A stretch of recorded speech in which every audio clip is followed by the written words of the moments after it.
வணக்கம். இன்றைய அரசியல் ஆடுகளத்தில் நாம் பேசப்போகும் செய்திகள் என்ன அப்படின்னு பார்க்கலாம். திமுக வேட்பாளர் பட்டியல் வெளியீடு.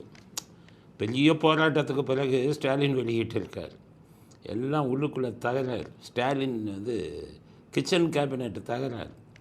எப்படின்னா, உங்கள் எல்லாருக்கும் தெரியாத ஒரு விஷயம் என்னென்னா, உள்ளுக்குள்ளே பனி போர் நடந்துக்கிட்டு இருக்குது சபரீசனுக்கும் இவருக்கும் உதயநிதிக்கும். சபரீசன் ஆட்களுக்கு அதிக சீட்டு வாங்கிறதா, உதயநிதி ஆட்களுக்கு அதிக சீட்டு வாங்கிறதா? சபரீசன் தான் என்ன பண்ணியிருக்காரு, பிரேமலதாவுக்கு 10 சீட்டு அப்படிங்கிறத வாங்கினது சபரீசன். எதுக்கு சேர்க்குறாருன்னா, ஸ்டாலினுக்கு பிறகு ஆட்சியை நம்ம கையில் பிடிக்கணும். ஆட்சிக்கு வரப்போகிறது இல்லைன்னு வைங்க, அவங்க மனப்பால் குடிக்கிறாங்க. ஸ்டாலினுக்கு பிறகு கட்சியை நம்ம கைப்பற்றணும். அப்போ எம்எல்ஏக்கள் நம்ம கைப்பற்றணும். அதுதான் அவருடைய ஐடியா. சபரீசன் மறைமுகமாக எப்படி பண்ணுறது அப்படின்னு உள்ள ஒரு பனிப்போலே நடந்துக்கிட்டு இருக்குது.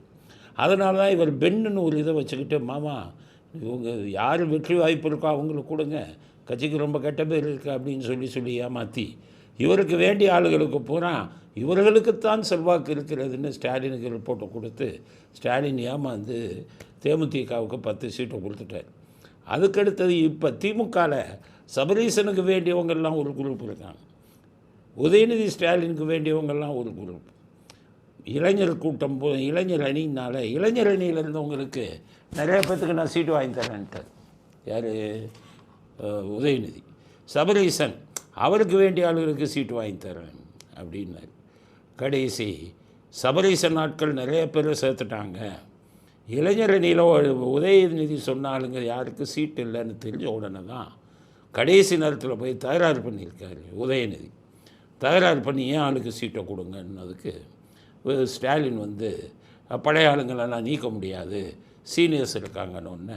அப்போ சீனியருக்கு கொடுங்க, சபரீசன் சொன்ன ஆளுக்கெல்லாம் ஏன் கொடுத்துருக்கீங்கன்னு தகராறு நடந்து அப்புறம் பஞ்சாயத்தில் ஸ்டாலின் பழைய ஆட்களுக்கே கொடுத்துரும், உன் ஆள் வேணாம் அவர் ஆள் வேணாம் அப்படின்ட்டு. அதுக்கப்புறம் கனிமொழிக்க கொடுக்காதீங்க அப்படிங்கிறது அவங்களுடைய துர்கா ஸ்டாலினுடைய ஒரே தகராறு.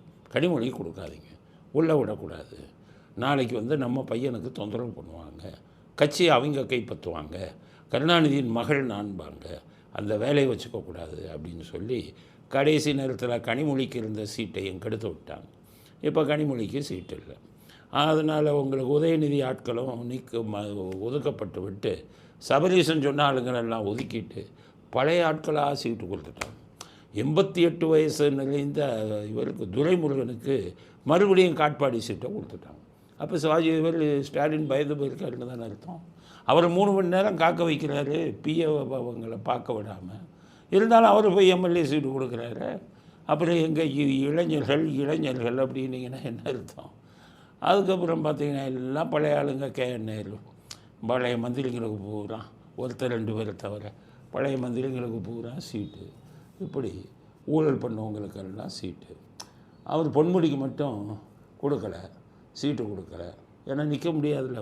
அவர் ஒரு 3 வருஷம் தண்டனை ஆகிப்போச்சு, 3 வருஷம் ஜெயில் ஆகிப்போச்சு. நாளைக்கே சுப்ரீம் கோர்ட் இது பண்ணால் அவர் ஜெயிலுக்கு போகணுமே.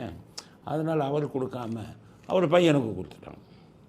அதே மாதிரி சென்னை அண்ணா நகரில் ஒரு திமுக எம்எல்ஏ இருந்தார், மோகன்னு சொல்லி. அவர் நிறைய எம்எல்ஏ நிறைய கோடிக்கணக்கில் சம்பாதிச்சிட்டார். அவர் ஏற்கனவே தொழிலும் வச்சுருந்தார். இப்போவும் ஆட்சிக்கு வந்தோன்னு சொல்லணுமா, கோடிக்கணக்கில். இப்போ அவருக்கு சீட்டு கொடுக்காம அவர் கேட்டார், என் பையனுக்கு வேணும் சீட்டு அப்படின்ட்டு வில்லிவாக்கத்தை கொடுத்துருக்காங்க.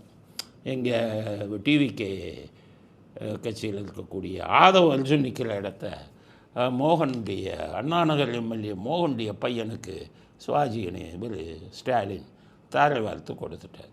அப்போ ஃபுல்லாக அந்த ஆட்சி வந்துடுச்சு. வாரிசு அரசியலை விடுற மாதிரி இல்லை.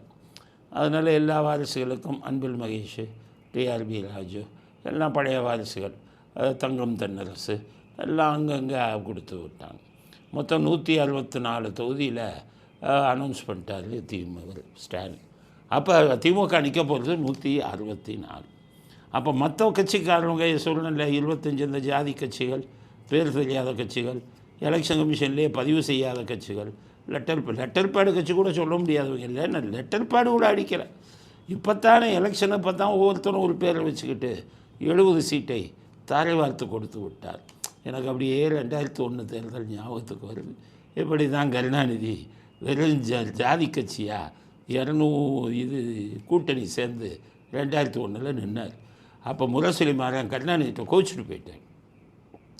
என்ன வெறும் ஜாதி கட்சியாக வச்சுக்கிட்டு பண்ணுறீங்க, உங்கள் இஷ்டத்துக்கு செய்யுங்கன்னு போயிட்டார். அப்போ தான் கருணாநிதி மண்ணை கவுனார்.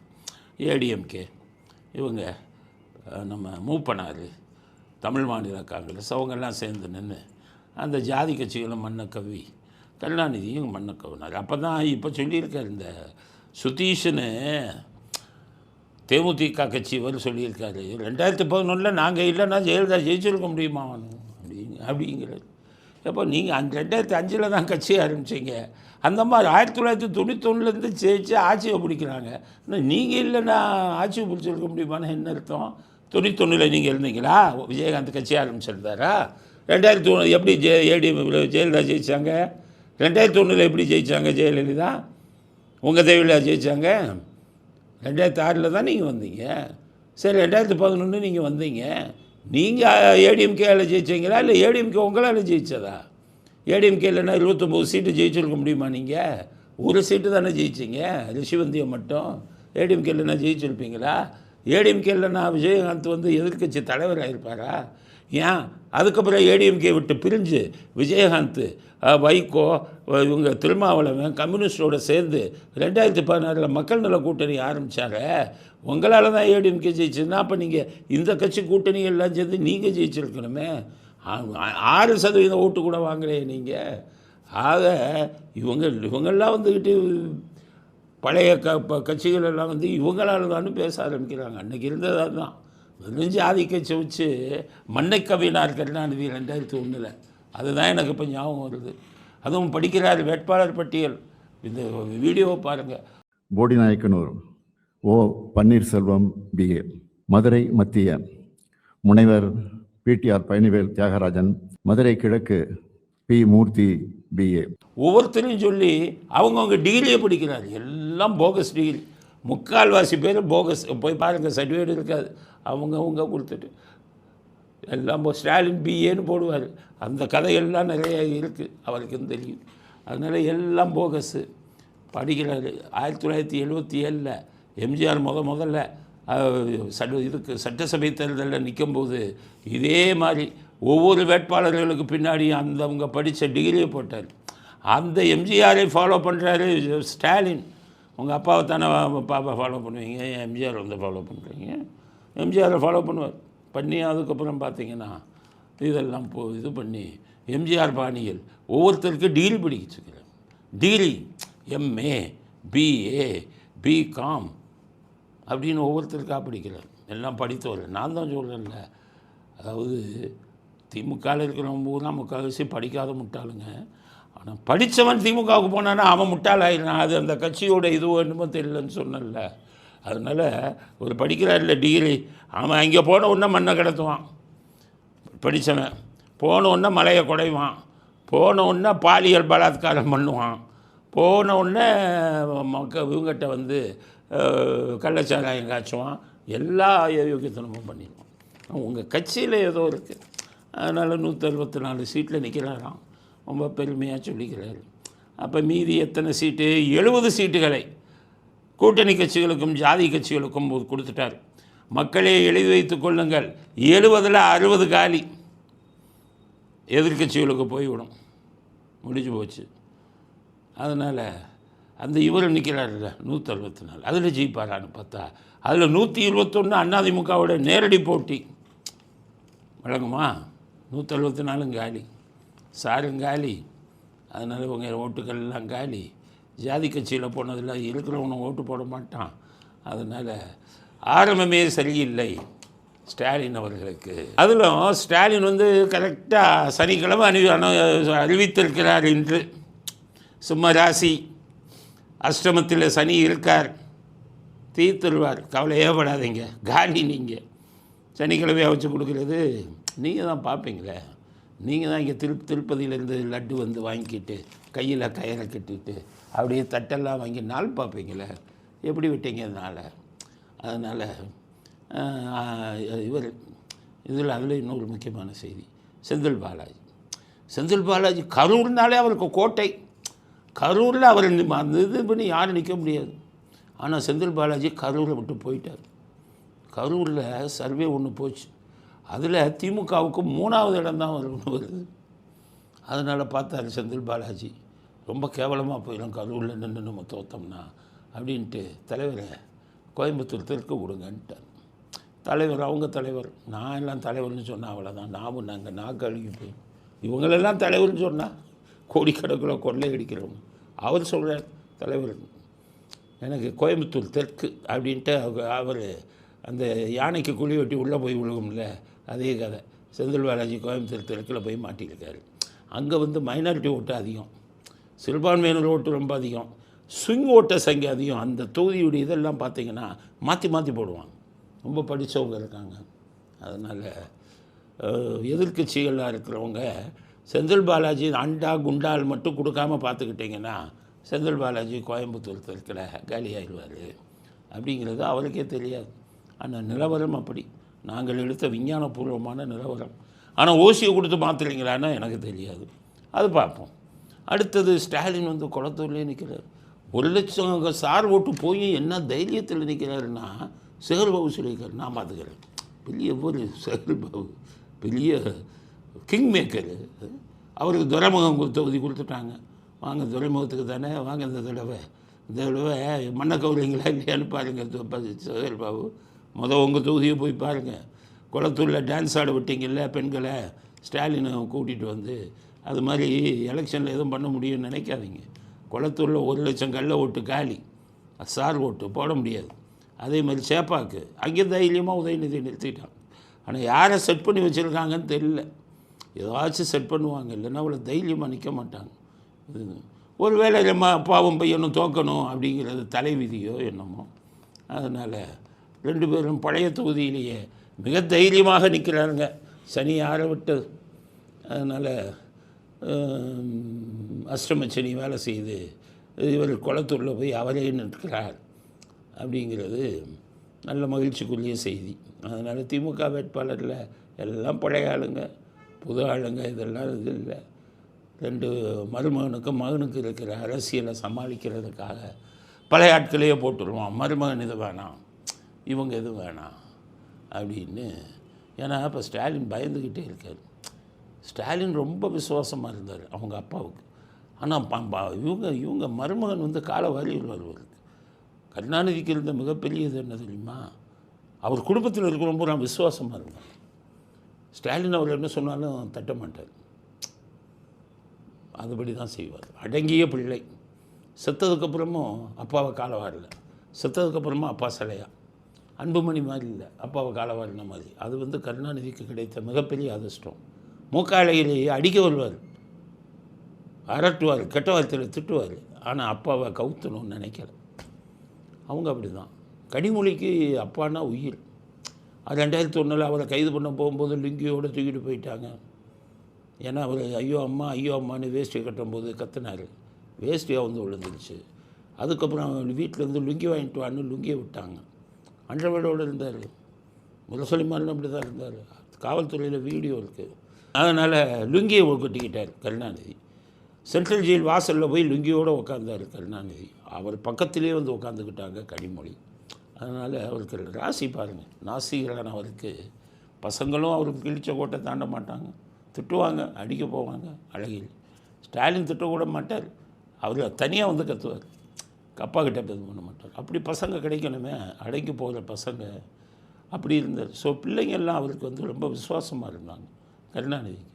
ஆனால் ஸ்டாலினுக்கு அப்படி இல்லையே, மருமகனை நம்ப முடியலையே. எனி டைம் கவுத்துருவாரோன்னு ஒரு இது வந்திருக்கு. அவனு 2011 ஜெயலலிதாவுக்கே இந்த நிலைமை வந்தது. 2011 சசிகலா 1 கோடி 2 கோடின்னு எல்லாத்தையும் வாங்கிட்டு அவருக்கு யார்கிட்ட பணம் வாங்கினாலும் அவருக்கு பூரா சீட் அனௌன்ஸ் பண்ணாங்க சசிகலா. ஜெயலலிதாவே ஷாக் ஆனாங்க. என்னடா பணம் வாங்கினவங்களுக்கெல்லாம் போட்டாங்களே, நாளைக்கு அவங்கெல்லாம் இந்த அம்மா அந்த இவங்களுக்கு தானே விசுவாசமாக இருப்பாங்க, நம்மளை கவுத்திடுவாங்களோங்கிற பயம் ஜெயலலிதா அவர்களுக்கு வந்தது. அந்த பயம் எப்போ தெரிஞ்சதுன்னா 2011 சசிகலாவோட சண்டை போட்டு வீட்டை விட்டு வரட்டினாங்க. அப்போ மோடி வந்து குஜராத் முதலமைச்சர். அங்கிருந்து ஆட்களை எல்லாம் கொண்டாந்து கொடுத்தார். அப்போ மோடி சொன்னார், இந்த லேடியை துரத்துங்கன்னார். அப்போ மனம் திறந்து ஜெயலலிதா அவர்கள் மோடியிடம் சொன்ன ஒரே வார்த்தை, எம்எல்ஏக்கள் பூரா அவங்களுக்கு வேண்டிய ஆட்களை போட்டிருக்காங்க, அவங்கள நான் வெளியில் நிரந்தரமாக அனுப்புனா என் ஆட்சியே கவுந்து விடும். அப்போ ஜெயலலிதாவுக்கு கிடைச்சது பாருங்கள் விசுவாசம். எப்படி விசுவாசம்! கருணாநிதிங்கிற ஒரு நாசிகருக்கு எப்படி விசுவாசமான பிள்ளைங்களும் உறவினர்களும் கிடைச்சாங்க. ஆனால் கருணாநிதி உங்களுக்கு முரசொலி மருமகன் தான். அவரே உனக்கு அவரை கவுக்கணும்னு நினைக்கலையே, அவருக்கு தான் மரியாதை கொடுப்பாரு.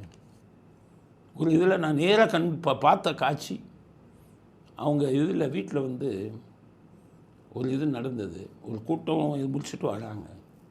வந்தால் கருணாநிதி அப்போ முதலமைச்சர் இல்லை, முரசொலி மாறன்னு வர்றாரு.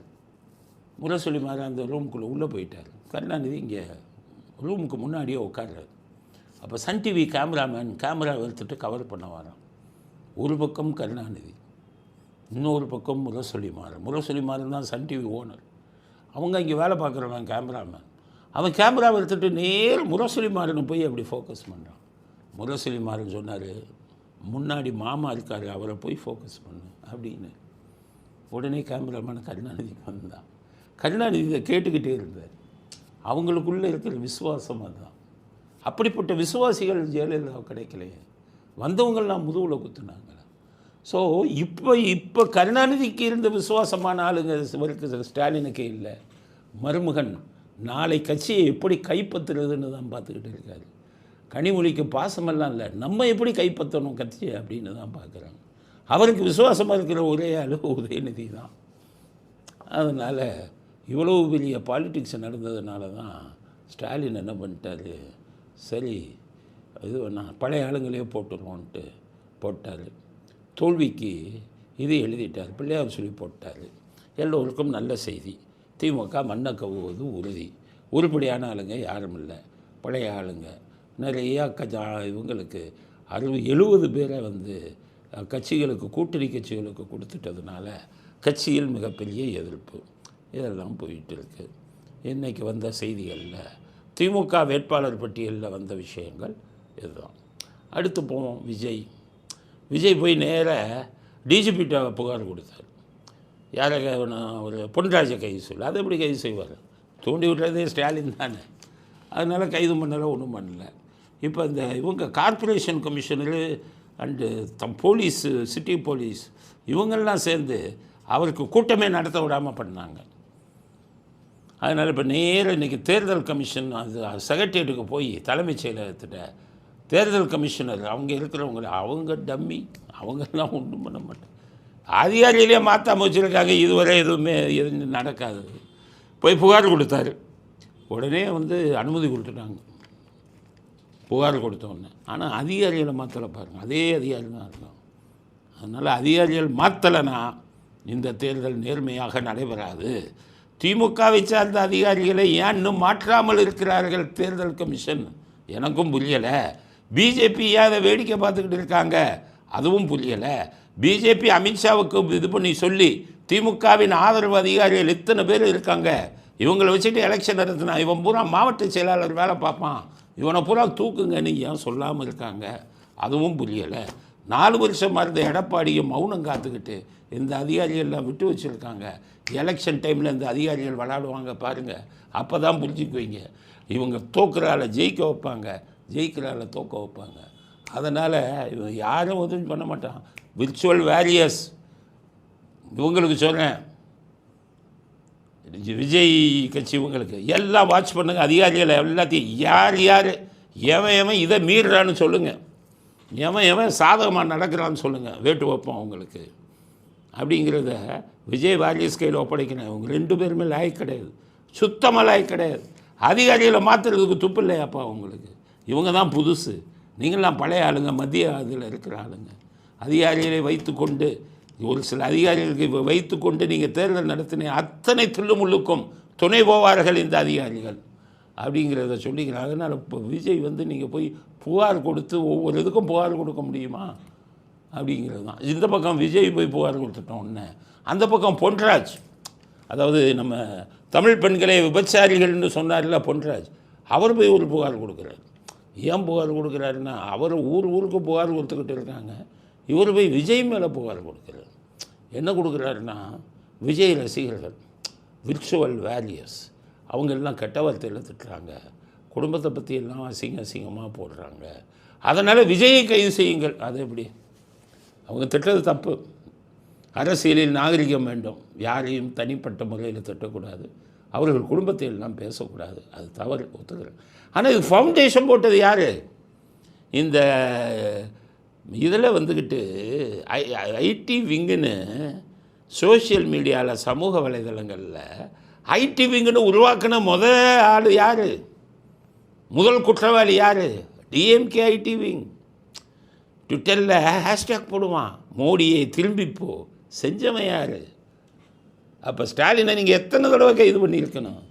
ட்விட்டரையே நாசம் பண்ணீங்களே திமுக ஐடி விங்குன்னு. திமுக ஐடி விங்க ஒவ்வொருத்தனையும் என்னென்ன வார்த்தைகள்னால திட்டினாங்க. சிவாஜி கிருஷ்ணமூர்த்தி மாதிரி இதில் உட்காந்துக்கிட்டு ஒருத்தன் திமுகவுக்கு இதாக போட்டால், அவனை பற்றி கெட்ட வார்த்தையில் போட்டால், குற்றவாளிகளே வந்து திமுக காரன் தானே. பொன்ராஜ் கம்ப்ளைண்ட் கொடுக்குறாரு, முதல்ல நீங்கள் ஸ்டாலினை தாங்க இது பண்ணணும். ஐடி விங்கை வச்சு அநாகரிகத்தை உச்சிக்கு கொண்டு போனார். இன்னமும் குற்றவாளிகள் இருக்காங்க. அதிமுக ஐடி விங்க ஒருத்தன் தான் யோகியனாக இருந்தான், கெட்ட வார்த்தையில் போடாமல். மற்ற எல்லாம் பண்ணிட்டாங்க. பிஜேபி இப்போ நல்லா இருக்குது, கெட்ட வார்த்தை. ஆனால் அண்ணாமலை இருக்கும்போது வார் ரூம்னு வச்சு அண்ணாமலை இந்த வேலை தான் பண்ண, கெட்ட வார்த்தை. இதெல்லாம் நாங்கள் கண்ணால் பார்த்தவர்கள். யாருக்கும் தப்பு பண்ணவங்களுக்கு ஆதரவு கொடுக்க முடியாது. இதெல்லாம் நாங்கள் கண்ணால் பார்த்தோம், அதனால தான் சொல்கிறோம். அடுத்து என்ன, நாம் தமிழர் எப்படி சீமான அசிங்கமாக விர்ச்சுவல் வேரியர்ஸ் பேசுனாங்கன்னீங்களே, நீங்கள் எத்தனை பேரை நீங்கள் இது வச்சுக்கிட்டு எத்தனை பேர் மேலே ரிப்போர்ட் போட்டிருக்கீங்க? எத்தனை பேர் வந்து ஐடி விங்க வச்சுட்டு கெட்ட வார்த்தையில் திட்டினீங்க? நாம் தமிழர் தமிழர்களை தவறான வழியில் நடத்தி கொண்டு போனீங்களா இல்லையா சீமான்? நீங்கள்லாம் ஐடி விங்க வச்சுக்கிட்டு பண்ணாத அட்டூழியமா? ஆனால் இன்று நான் முதல்ல இந்த விர்ச்சுவல் வேரியர்ஸ் விஜய் ஆட்களை பார்த்து முதல்ல பிரமித்தேன். ஏன்னு கேட்டிங்கன்னா, இந்த குரூப்புக்கு பூரா ஐடி விங்குன்னு வச்சு 200 பேரை வச்சு இவன் செயற்கையாக இவனே போட்டு திமுக காரங்கள்லாம் வேலைக்கு வச்சு சம்பளம் கொடுத்து கெட்ட வார்த்தையில் திட்ட வச்சுக்கிட்டு இருந்தான். அண்ணாமலையும் சரி, திமுகவும் சரி பண்ணிக்கிட்டு இருந்தாங்க. நாம் தமிழர் வந்து அவங்களும் இப்படி தான் போனாங்க. ஒரு இதில் அவங்கள பற்றி பேசுனீங்கன்னா கெட்ட வார்த்தை பேசுவான் நாம் தமிழரில். இன்னுமே அதுதான் நான் சொன்னேன். என்கிட்டலாம் வரும்போது சொன்னேன், அது ஒரு சாதாரண வார்த்தை சொன்னதுக்கு ஒரு குரூப் வந்தது, விர்ச்சுவல் வேரியர்ஸ் தான் அடித்து துரத்துனாங்க. நான் யார்கிட்டையும் பேசலை, வந்தோடனே அடித்து துரத்துனாங்க, ஓடிடுச்சு அந்த குரூப்பு. இனிமேல் வந்தால் என்னையே தான் எல்லா தலைவர்களுக்கும் என்கிட்ட அவ்வளவு ஆதாரம் இருக்குது. என்னிடம் வெளிநாட்டிலேருந்து என்னென்ன இருக்குது எல்லாம் ஆதாரம் இருக்குது. என்னைக்கு போனேன்னா எல்லாம் உள்ளே போயிடுவீங்கன்னு நான் ஏற்கனவே சொல்லிட்டேன். அதனால் இப்போ கூட விர்ச்சுவல் வேரியர்ஸுக்கு நான் என்ன சொல்கிறேன், நீங்கள் உங்கள் திறமையை, உங்களுடைய சுறுசுறுப்பை எலெக்ஷனில் உங்கள் கட்சி ஜெயிக்கிறதுல காமிங்க. ஆனால் சமூக வலைதளங்களில் அசிங்கமாக பண்ணுறது, குடும்பத்தை அசிங்கப்படுத்துறது, கெட்ட வார்த்தைகளாக திட்டுறது, அவன் தான் லோ கிளாஸு. மற்றவன் தான். நீங்களாம் நல்ல இளைஞர்கள், எல்லாம் நல்லா படிச்சிருக்கீங்க, எவ்வளவு திறமை இருக்கு, அந்த திறமையை நல்ல வழிக்கு பயன்படுத்துங்க. அந்த பொன்ராஜ் தான் விபச்சாரின்னு சொன்னாப்புல, நீங்களும் அவங்களையோ அவங்க குடும்ப பெண்களையோ திட்டினா அப்புறம் அவர்களுக்கும் உங்களுக்கும் என்ன வித்தியாசம்? இப்போ அவங்க இந்த நாச்சியாருன்னு ஒருத்தவங்க, ரஞ்சனி நாச்சி, அவங்க கூட புகார் கொடுக்குறாங்க, என்ன ரொம்ப மோசமாக திட்டாங்க. அதனால் விஜயின் அவங்களுக்கு என்ன சொல்கிறேன்னா, வரம்பை மீறாதீர்கள், மோசமான வார்த்தைகளால் அர்ச்சனை செய்யாதீர்கள், குடும்ப உறுப்பினர்களை திட்டாதீங்க. நீங்கள் வந்து பொன்ராஜை தண்டிக்கணும்னா கேஸை போடுங்க. நான் ஐடியா சொல்கிறேன், வாழ்நாள் முழுவதும் கோர்ட்டுக்கு அலைய வச்சிடலாம். அதுதான் சட்டப்படி உள்ளது. தப்பாக பேசுகிறவங்களை சட்டப்படி தண்டியுங்கள். அநாகரிகமான முறையில் இந்த திமுக ஐடி விங்கு, அண்ணாமலை, இந்த சீமான் குரூப்பு இவங்க பண்ண அதே தவிர நீங்களும் செய்யாதீங்க அப்படிங்கிறத சொன்னேன். விஜய் மேலே புகார் கொடுத்து நீங்கள் எதையும் கிழிக்க முடியாது பொன்ராஜ், உங்களுக்குத்தான் ஆபத்து காத்திருக்கிறது. ஏன்னு கேட்டிங்கன்னா, ரசிகன் பண்ணான்னு வைங்க, அதுக்கு போய் நீங்கள் தலைவனை பிடிக்க முடியாது. எம்ஜிஆர் இருக்கும்போது என்னாச்சு, எம்ஜிஆருக்கு உயிரை கொடுப்பான். ஒரு படத்தில் எம்ஜிஆர் சாகுற மாதிரி ஒரு கிளைமேக்ஸ். ராமண்ணான்னு ஒரு டைரக்டர், பாசம்னு ஒரு படம், எம்ஜிஆர்கிட்ட சொல்கிறாரு, நீங்கள் இதில் திருடனா நடிக்கிறீங்கன்னு. எம்ஜிஆர், என்ன என்னையே போய் திருடனா நடிக்கிறேன்? இல்லை, அருமையான கதை, என்ன கதை சொல்லுங்கன்னாரு. நீங்கள் திருடனாக இருந்து கொலை பண்ணுறீங்க, கொள்ளை அடிக்கிறீங்க. கடைசியில் கிளைமேக்ஸில் ஒரு லேடியை நீங்கள் கொலை பண்ணிடுவீங்க. கடைசி பார்த்தா உங்கள் அம்மாவையே நீங்கள் கொலை பண்ணிடுவீங்க. தன்னுடைய அம்மாவை இப்போ கொலை பண்ணிட்டோன்னு தெரிஞ்சோடனே நீங்களும் அங்கேயே செத்துருவீங்கன்னாரு. அப்போ எம்ஜிஆர் சொன்னார், எனக்கேற்ற கதை இல்லையே, நான் சாகிற மாதிரி வச்சா ரசிகர்கள் ஒத்துக்க மாட்டாங்களேன்னாங்க. இல்லை, முடியாதுன்னு சொல்லி அந்த படத்தை எடுத்தாங்க. படம் எல்லா தியேட்டர்லேயும் வந்தது. லாஸ்ட்டு சீன் எம்ஜிஆர் அம்மாவை கொலை பண்ணுறாரு. நான் கொலை பண்ணது அம்மா தான்னு தெரிஞ்ச உடனே செத்துடுறாரு. அடித்தான் தியேட்டரில், சேரை பூரான் எல்லாம் குஷனை வச்சு கத்தியால் வச்சு கிழிச்சான், பிளேடை வச்சு கிழிச்சான், எல்லா சேரும் உடைச்சி விட்டான். எம்ஜிஆர் அங்கே செத்தாருன்னு உடனே அடுத்து தியேட்டருக்காரங்க போய், இன்னமே எம்ஜிஆர் சாகிற மாதிரி படம் எடுத்தீங்கன்னா தியேட்டர்லேயே போட மாட்டேன்னாங்க. எல்லா தியேட்டரும் அடித்து உடைச்சி விட்டான். அப்போவே நடந்தது. ரசிகர்கள் அவங்க தலைவர்கள் மேலே அப்படி ஒரு பெரிய பாசம் வச்சுருப்பாங்க. பாசமலர்னு ஒரு படம் போட்டாங்க. சிவாஜி கணேசன் லாஸ்ட் சீனில் செத்தார். சிவாஜி கணேசன் உண்மையிலே செத்துருந்தா கூட அவள் அழுதுருக்க மாட்டான். அப்படி அழுதான் தியேட்டரில். ரசிகர்கள் கூட்டம் நம்ம தமிழ்நாட்டில் கொஞ்சம் சென்டிமெண்ட் அதிகம். இப்போல்லாம் வந்துக்கிட்டு பாலாபிஷேகம் பண்ணுறாங்க. அது மாதிரி விஜய்க்கு இருக்கிற கூட்டம் அவங்க இது பண்ணுறாங்கன்னா அவங்கள வழி நடத்தி அவங்களும் சொல்லிக்கிட்டு தான் இருக்காங்க. நான் இங்கே விசாரித்தேன், எல்லாம் சொல்லிகிட்டு இருக்கான், பண்ணாதீங்க. அதுக்காக விஜய் போய் அரெஸ்ட் பண்ணிட முடியுமா மிஸ்டர் பொன்ராஜ்? நீங்கள் என்ன வெளியில் சுற்றிக்கிட்டு இருக்கும்போது விஜய் அரெஸ்ட் பண்ண முடியுமா? அதனால் விஜய் ரசிகர்கள் விர்ச்சுவல் வேரியர்ஸ் தனி மனித தாக்குதலை நடத்தாதீர்கள். யாராக இருந்தாலும் சரி, அவர்கள் செய்யும் தவறை நீங்களும் செய்யாதீர்கள் அப்படிங்கிறத இப்போ விஜய் மேலே புகார் கொடுத்தவருக்கு நம் செய்தியாக கொடுக்க விரும்புகிறோம். அடுத்தது வீடியோ போடும் சவுக்கு சங்கர் மறுபடியும் வீடியோ போடுறாரு. எங்கேருந்து போடுறாருன்னு தெரியல. ஒரு பக்கம் அவருடைய ஜாமீன் இடைக்கால ஜாமீன் 3 மாதம் முடிஞ்சிருச்சு. சட்டப்படி அந்த ஜாமீனை அவர் நீட்டிக்கணும். இல்லைன்னா ஜாமீன் எப்போ முடிஞ்சதோ அப்போ போய் சரண்டர் ஆகிருக்கணும். ஏன்னா இங்கே ஒரு குரூப் சுற்றிக்கிட்டே இருக்கானே, அவன் வேறு வேலையே கிடையாது. அவன் எலெக்ஷன் வேலையை கூட பார்க்குறது இல்லையே. சவுக்கு சங்கர்னு காவல்துறையில் பைத்தியம் பிடிச்சி போய் சுற்றிக்கிட்டு இருக்காங்க. ஏன் பைத்தியம் பிடிச்சி போகிறேன்னா, இன்றைக்கி கூட சில யூடியூபர்களை கூப்பிட்டுருக்காங்க, வாங்க அப்படின்னு. எதுக்கு? நான் சவுக்கு சங்கர் வீடியோ நீங்கள் ஏன் போட்டீங்க? நாட்டில் பெரிய பிரச்சனைப்பா, உங்களுக்கு இதில் வேலை இல்லை, யூனிஃபார்மை போட்டு இதுதான் பிரச்சனை நாட்டில். விளாத்திக்குளத்தில் இந்த பாவம் 17 வயசு பொண்ணு இது பண்ணி மாணவங்கப்படுத்தி கொலை செஞ்சானே, அதெல்லாம் உங்களுக்கு பிரச்சனை இல்லை. உங்களுக்கு பிரச்சனை சவுக்கு சங்கர். இப்படியும் ஒரு அரசாங்கம், இப்படியும் ஒரு அதிகாரிகள், இதெல்லாம் வேடிக்கை பார்த்து கொண்டிருக்கும் ஒரு முதலமைச்சர். எல்லாம் அவங்கள சொல்லி அனுப்பியிருக்கேன் யூடியூப் உங்கள் சேனலில். ஏதாச்சும் பண்ணாலும் எந்தெந்த ஆஃபீஸர் எப்படி பண்ணுறாங்க கொண்டு வாங்க, வழக்கை நான் போடுறேன்னு இருக்கேன். வழக்கை நான் போடுறேன், எலெக்ஷன் கமிஷனுக்கு நான் எழுதுகிறேன், அமித்ஷாவுக்கு நான் சொல்கிறேன்னு சொல்லியிருக்கோம். டெல்லிக்கே நாங்கள் நேராக பேசுவோம். இது இங்கே என்னென்ன தப்பு பண்ணுறீங்க, என்னென்ன அதிகாரி வாலாட்டிக்கிட்டு இருக்கீங்க, உங்களுக்கெல்லாம் எப்படி வேடிக்கை பண்ணுறதுன்னு டெல்லிக்கு ரிப்போர்ட் பண்ணியிருக்கோம். எல்லா யூடியூபர்ஸும் சொல்லுங்கன்னு இருக்காங்க. எல்லா யூடியூபரையும் அதை நிறுத்தி வச்சுட்டாங்க. அங்கே இப்போ பிக் பாக்கெட் அடிக்கிறான், அவனை பிடிக்க வக்கு இல்லை. செயின் ஸ்நாச்சிங் பண்ணுறான், பாலியல் பலாத்காரம் பண்ணுறான், அவனெல்லாம் பிடிக்க வக்கு இல்லை. சவுக்கு சங்கர் வீடியோ போட்டாங்களாம், அவங்களெல்லாம் இன்றைக்கி ரோடு கட்டி இதுக்குன்னு ஒரு இன்ஸ்பெக்டர் வச்சுருக்கான் மடிப்பாக்கத்தில். அவருக்கு வேலையே இதுதான். போட்டுட்டு வாங்க சார், வாங்க சார், நாங்கள் ஒன்றும் செய்ய மாட்டோம் அப்படின்ட்டு உட்கார வச்சுட்டு எழுதி வாங்கிட்டு அனுப்புகிறேன். கேவலமான விஷயம். சவுக்கு சங்கரம் முடிஞ்சால் போய் பிடிங்க. ஆனால் சவுக்கு சங்கருக்கும் ஒரு அட்வைஸ் கொடுக்குறேன், என்னென்னா சட்டப்படி நடங்க, இந்த ஜாமீனை நீடிப்பு வாங்கிக்கோங்க, சுப்ரீம் கோர்ட்டில் மூவ் பண்ணுங்கள். ஏன்னா சுப்ரீம் கோர்ட்டில் நீங்கள் சரண்டர் ஆகாமல் சட்டத்தை மதிக்காமல் நடக்கிறீங்கன்னா உங்கள் மேலே கோவப்படுவாங்க. அதனால் சுப்ரீம் கோர்ட்டுக்கு சீக்கிரம் போய் இந்த மாதிரி அரசியல் தாக்குதல் நடக்குது, இந்தந்த அதிகாரிகள் என் மேலே இது பண்ணுறாங்க அப்படின்னு இந்த கோடாரி வச்சு உடைச்சாங்கல்ல, அந்த வீடியோ மட்டும் சுப்ரீம் கோர்ட் நீதிபதிகள்கிட்ட காமிங்க. இங்கே அதிகாரிகள் யார் அதை பண்ணாங்க அப்படிங்கிறதெல்லாம் காமிச்சு சட்டப்படி உங்களை பாதுகாத்து கொள்ளுங்கள். நீங்கள் அதுக்கப்புறம் வீடியோ போடுறதை யாரும் தடுக்க முடியாது. அதனால் சவுக்கு சங்கர் சீக்கிரம் சட்டப்படி பிரச்சனைகளை இது பண்ணிவிட்டு எதிர்கொண்டு மறுபடியும் முழு நேரம் இதுக்கு வாங்க. இப்படி மறைந்திருந்து ஒளிந்திருந்து பண்ணாதீங்க. ஏன்னா கோர்ட்டு வேறு மாதிரி உங்கள் மேலே பார்ப்பாங்க. என்னடா அவர் சட்டப்படி செய்யாமல் ஜாமீனும் இது பண்ணாமல் சரண்டர் ஆகாமல் மறைந்திருந்து பண்ணுறாருன்னு உங்கள் மேலே கோவப்படுவாங்க. அது இவர்களுக்கு வழியாக போயிடும். இங்கே இருக்கிற இவங்களுக்கு இதே வேலையை தெரியும், நான் தான் பண்ணிட்டேன் அப்படின்னு சொல்லி இது பண்ணவங்களுக்கு வருவாங்க. அதனால் சவுக்கு சங்கர் முதலில் உங்களை பாதுகாத்து கொள்ளுங்கள். இந்த அரசாங்கம் வீட்டுக்கு போவது உறுதி. இந்த அரசாங்கத்தை ஆதரித்த அத்தனை அதிகாரிகளும் இதுக்கு போகிறது உறுதி, ஜெயிலுக்கு போகிறது உறுதி. அது சட்டப்படி என்னென்ன விஷயம் இருக்கோ அதை இது பண்ணி பார்த்துக்கலாம். அதனால் அதுவரை சட்டத்தை பின்பற்றுங்கள் அப்படிங்கிறத சவுக்கு சங்கருக்கு அறிவுரையாக சொல்ல. அதாவது விஜய் கட்சி தாவேகாவுடன் நாங்கள் கூட்டணி வைக்கிறதுக்கு எந்த முயற்சியுமே செய்யலை. அப்படி கூட்டணி வச்சுருந்தோம்னா அது எங்கள் வாக்கு வங்கியை பாதிக்கும் அப்படின்னு அமித்ஷா சொல்லியிருக்காரு. நான் பல தடவை சொன்னேன் ஏன் அப்படி கிளப்பி விடுறீங்க? விஜய் உங்கள்கிட்ட வரமாட்டாரியா?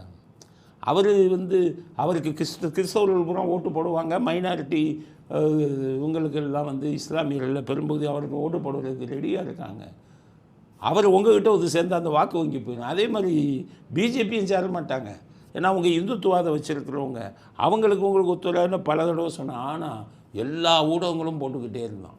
எல்லாம் நம்பிட்டாங்க பேச்சுவார்த்தைன்னு.